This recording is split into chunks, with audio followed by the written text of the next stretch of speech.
बिस्मिल्लाहिर्रहमानिर्रहीम। अस्सलाम वालेकुम जी। तो व्यूअर्स, जैसा कि मैंने आप लोगों को कहा था कि बहुत जल्द हम इंग्लिश के हवाले से भी लेक्चर स्टार्ट करने जा रहे हैं, तो आज उस सिलसिले में मेरा पहला लेक्चर है और आज हम इंग्लिश के लेक्चर्स को स्टार्ट करेंगे और देखेंगे कि इंग्लिश की बेसिक्स को कैसे हम सीख सकते हैं। तो इंग्लिश ग्रामर में हम ग्रामर की बेसिक्स को सीखेंगे और स्टेप बाय स्टेप आगे बढ़ते हुए हम इस लेवल पे पहुंचेंगे कि हम स्पोकन इंग्लिश को भी बेहतर कर सकेंगे। तो व्यूअर्स, आज इंशाल्लाह हम स्टार्ट करेंगे इंग्लिश के हवाले से अपना पहला लेक्चर। इससे पहले कि मैं अपना लेक्चर स्टार्ट करूं, मैं आप सब लोगों से रिक्वेस्ट करूंगा कि अगर आपने अभी तक मेरा YouTube चैनल सब्सक्राइब नहीं किया तो काइंडली मेरे YouTube चैनल को सब्सक्राइब कर लें, ताकि मेरी आइंदा आने वाली तमाम तर वीडियोस तक आपकी रसाई मुमकिन हो सके।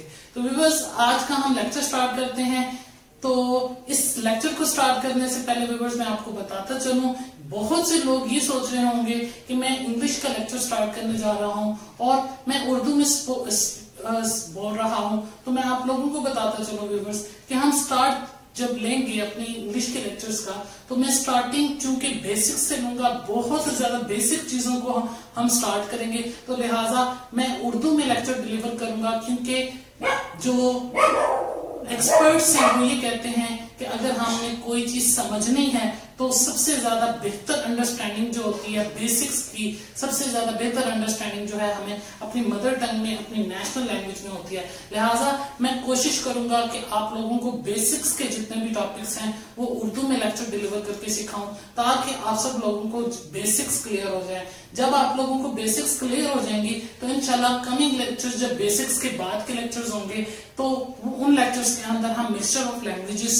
को यूज करेंगे, यानी कि उर्दू भी साथ साथ चलेगी और इंग्लिश में भी लेक्चर साथ साथ चलेगा। तो मिक्सचर ऑफ लैंग्वेज उसमें इस्तेमाल होगी। इसी तरह से जब हम थोड़ा और ज्यादा बेहतर हो जाएंगे इंग्लिश में, तो एक्सपर्टीज जब हमारी बेहतर हो जाएगी इंग्लिश के अंदर, तो फिर थ्रू आउट जो लेसन होगा वो इंग्लिश में डिलीवर होगा। तो व्यूअर्स, इसलिए मैं अपना पहला लेक्चर स्टार्ट करूंगा तो टोटल स्पोकन मेरा उर्दू में होगा, और ये उर्दू में जो लेक्चर्स हैं ये उस तक जारी रहेंगे जब तक आप लोगों की बेसिक्स क्लियर नहीं हो जाती, क्योंकि बेसिक्स को क्लियर करने के लिए मेरा उर्दू में लेक्चर डिलीवर करना बेहद जरूरी है, ताकि आप लोग अपनी नेशनल लैंग्वेज के अंदर बेहतर तौर पर इंग्लिश को समझ सकें।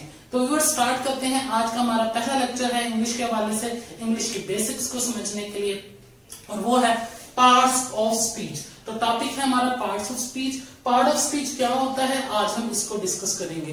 तो व्यूअर्स, पार्ट ऑफ स्पीच के बारे में आज तक हम इंग्लिश के अंदर ये पढ़ते आ रहे हैं। पार्ट ऑफ स्पीच में नाउन होता है, प्रोनाउन होता है, लेकिन कभी भी हमने ये नहीं सोचा पार्ट ऑफ स्पीच होता क्या है, इसकी डेफिनेशन क्या है।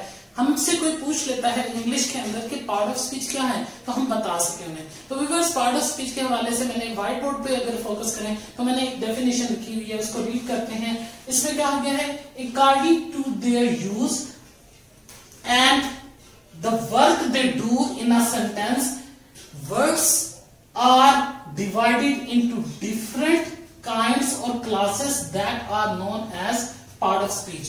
तो इस डेफिनेशन के मुताबिक, इस डेफिनेशन को मैं एक्सप्लेन कर देता हूं कि इंग्लिश के अंदर जो वर्ड्स होते हैं वो अपने इस्तेमाल की वजह से और अपने फंक्शन की वजह से, जो कि वो एक सेंटेंस के अंदर परफॉर्म करते हैं, उस खास फंक्शन की वजह से और अपने इस्तेमाल की वजह से मुख्तलिफ क्लासेस में वर्ड्स डिवाइड होते हैं। उन क्लासेस को, उन काइंड्स को आप क्या कहते हैं, पार्ट्स ऑफ स्पीच कहते हैं। एक दफा फिर क्लियर करता चलूं कि पार्ट ऑफ स्पीच क्या होती है, कि जो वर्ड्स होते हैं इंग्लिश में, जितने भी वर्ड्स हैं वो जब एक जुमले के अंदर, एक सेंटेंस के अंदर इस्तेमाल होते हैं तो उनका डिफरेंट इस्तेमाल होता है। हर वर्ड का अपना एक इस्तेमाल होता है, अपना एक फंक्शन होता है, और उस फंक्शन की वजह से, उस इस्तेमाल की वजह से वो वर्ड्स जो है मुख्तलिफ कैटेगरीज के अंदर, मुख्तलिफ काइंड्स के अंदर, मुख्तलिफ क्लासेस के अंदर डिवाइड हो जाते हैं, और उन काइंड्स को, उन क्लासेस को,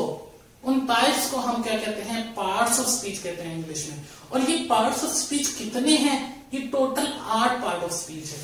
इसको स्टडी करें, there are total 8 parts of speech. Total कितने पार्ट्स ऑफ स्पीच हैं, 8 हैं, विच आर एज अंडर, जो कि नीचे दिए गए हैं। और वो कौन कौन से हैं, उनमें सबसे पहला है हमारे पास नाउन। नाउन सबसे पहला पार्ट ऑफ स्पीच है।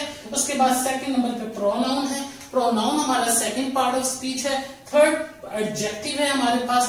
फोर्थ नंबर पे पार्ट्स ऑफ स्पीच में हमारे पास वर्ब है, फिफ्थ नंबर पे हमारे पास एडवर्ब है, इसी तरह से सिक्स नंबर पे हमारे पास प्रेपोजिशन है, सेवन नंबर पे हमारे पास कंजंक्शन है और लास्ट एट्थ नंबर पे हमारे पास इंटरजेक्शन है। तो व्यूअर्स एक दफा फिर मैं एक्सप्लेन करता चलूं पार्ट्स ऑफ स्पीच के हवाले से। जब भी कोई हमसे पूछेगा, अब हमने पार्ट ऑफ स्पीच जब हमसे सवाल किया जाए तो हमने कभी ये नहीं कहना नाउन, प्रोनाउन, एडजेक्टिव ये सारे पार्ट्स ऑफ स्पीच होते हैं, बल्कि आपने पार्ट्स ऑफ स्पीच के हवाले से उसको डिफाइन करना है कि पार्ट ऑफ स्पीच क्या होते हैं। आपने ये कहना है, कोई अगर आपसे पूछता है पार्ट्स ऑफ स्पीच क्या होते हैं, तो आप कहेंगे कि इंग्लिश के अंदर जितने भी वर्ड्स हैं वो वर्ड्स जब किसी जुमले के अंदर इस्तेमाल होते हैं तो वो अपने इस्तेमाल, अपने फंक्शन की वजह से मुख्तलिफ काम सर अंजाम देते हैं और उन कामों की वजह से, उन फंक्शन की वजह से वो मुख्तलिफ कैटेगरीज में डिवाइड होते हैं। उन कैटेगरीज को, उन टाइप्स को, उन क्लासेस को हम पार्ट्स ऑफ स्पीच का नाम देते हैं। तो कोई भी वर्ड अपने फंक्शन की वजह से, अपने काम की वजह से, जो कि वो सेंटेंस में परफॉर्म करता है, वो वर्ड उस फंक्शन की वजह से वो मुख्तलिफ टाइप्स में, मुख्तलिफ क्लासेस में, मुख्तलिफ ग्रुप्स में डिवाइड हो जाता है। उन ग्रुप्स को, उन काइंड्स को, उन टाइप्स को आप क्या कहते हैं? पार्ट्स ऑफ स्पीच कहते हैं। और टोटल 8 पार्ट्स ऑफ स्पीच है हमारे पास। और वो कौन कौन से हैं हमारे पास? एक नाउन है, एक प्रोनाउन है, एक एडजेक्टिव है, एक वर्ब है, एक एडवर्ब है, एक प्रेपोजिशन है, एक कंजंक्शन है और एक इंटरजेक्शन है। तो टोटल कितनी पार्ट्स ऑफ स्पीच हुई?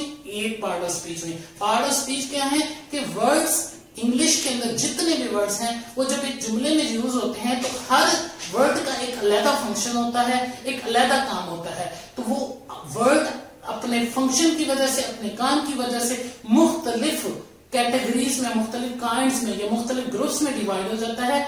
और उन ग्रुप्स को, उन काइंड्स को, उन टाइप्स को आप क्या कहते हैं? पार्ट्स ऑफ स्पीच कहते हैं। टोटल पार्ट ऑफ स्पीच 8 हैं।